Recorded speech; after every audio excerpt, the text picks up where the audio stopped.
আমরা যখন এই দক্ষিণাঞ্চল উন্নয়নের আন্দোলন করতাম, মানে আমি যখন এখানে সরাসরি ছিলাম এবং আপনারাও বা এখন সবাই মিলে যখন করি, অনেকে এটাকে বলতে চায় যে আপনারা কেন আঞ্চলিকতা নিয়ে কথা বলেন।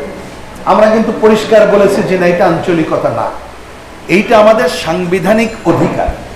আমাদের সংবিধান বলছে, যে সংবিধানে অনেক ত্রুটি আছে, তারপরেও সংবিধান বলছে যে কোথাও যদি অসম উন্নয়ন হয় তাহলে এটা সমতার উন্নয়নের জন্য আমাদের কথাগুলো বলতে হবে। তাহলে দক্ষিণাঞ্চল জলবায়ুগ্রস্ত এলাকা, এইখানে বৈষম্যের শিকার, সুতরাং এই উন্নয়ন একটা ন্যায্য এবং সেই আন্দোলন আমাদের করে যেতে হবে।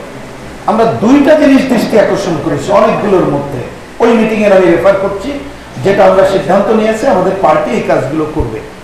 একটা হচ্ছে খুলনা শিল্পনগরী ছিল, এখন তো সেটা শিল্পনগরী নাই। আকাঙ্ক্ষা হয়েছিল যে পদ্মা সেতু হয়ে যাওয়ার পরে, বৈদিক থেকে কালনা ব্রিজ হয়ে যাওয়ার পরে এই অঞ্চলকে ঘিরে এই যে শিল্পের যে নগরী ছিল একসময়, যেটা ছিল না, এটা আবার পুনরুদ্ধার হবে এবং নতুন অগ্রগতির ধারায় যাবে। কিন্তু আমরা ক্ষোভ এবং দুঃখের সাথে লক্ষ্য করছি সেটা হয়নি। সুতরাং আমাদের যে পদ্মা সেতু বা অন্যান্যদের যে গল্প বলা হয়, তার সাথে এখানকে জনমানুষের যে সম্পর্ক, সেই ব্রিজ, পদ্মার এপারের উপরে ব্রিজ স্থাপন হয়েছে, কিন্তু সাধারণ মানুষের সাথে রাজধানীর বা পুরো দেশের উন্নয়নের ব্রিজ স্থাপন হয়নি।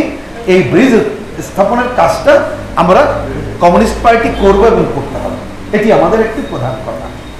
আমরা আরেকটা বিষয় দৃষ্টি আকর্ষণ করেছি, এটা বলে আমি উন্নয়নের আর আলোচনায় যাচ্ছি না, যে খুলনা শহর আমরা, হ্যাঁ ধরুন ওয়াসা তো বটে দরকার, এটা নিয়ে তো কোনো দ্বিধাদ্বন্দ্ব নাই, কারণ আমরা নোনা পানির দেশ, ভালো পানি যদি পাই সেটা তো আমরা চাই।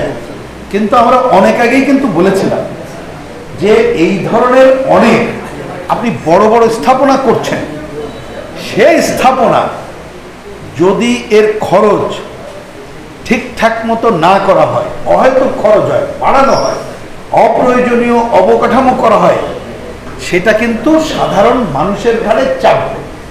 তা খুলনার মানুষের তো এমনি আয় কম। আমি তো দেখি, একটু খোঁজ খবর নিলাম, আমি নিজের মা এখানে থাকেন, আমার বাড়ির কথা বাদ দিলাম, অনেক বাড়িতে আমাকে বলে ভাই এই যে আপনি আসছেন, গত মাসে আমার 1100 টাকা বিল আসছে, বলেন তো কিভাবে দেই পানি, আপনারা সাক্ষী আমার থেকে ভালো হবে।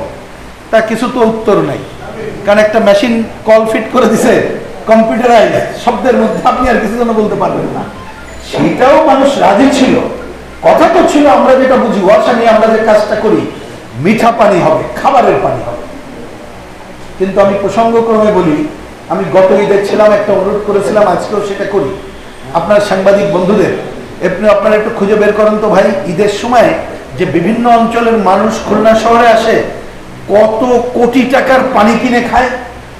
আমি বোতলের পানির কথা বলছি, কিনে খায় না ভাই? খায়। তাহলে এটা কেন খাবে?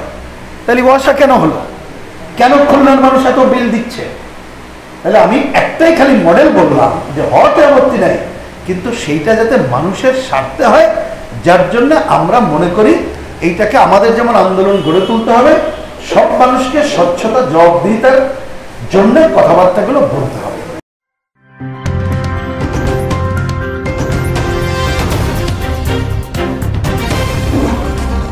Voice of Tiger.